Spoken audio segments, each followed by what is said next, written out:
Hala, 1% na lang. Saan ba yung charger ko? Ayun. Charge ko na nga lang muna to. Matutulog na lang ako. Saan ba yung charger? Lobat na ako eh. Ayun. Tulog-tulog pa siya oh. Sasayang talaga to ng kuryente.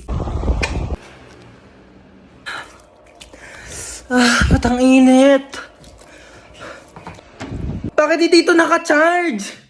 Sino din nagpatay ng electric fan? Ba't mga tao dito? Parang di naman pamilya. Paano ba kasi ito tanggal? Hala, naputol. Okay na yan. Kuya, aramin ko lang yung ring light. Magti-tiktok lang ako. Ingatan mo yan ha, baka masira. Sige. Hala, nasira. Halang, mahal-mahal ang ring light na yan. Nagpapabili kayo, tapos di kayo marunong mag-ingat ha. Sino nagsira niyan? Ayan na, si Bunso. Ikaw talagang bata ka, napakalikot mo eh. Huy, alam mo ba? Di pa. Siyempre pag sinabi mo, alam ko na. Kasi di ba yung sa... Ha? Sabi ko yung may hotdog.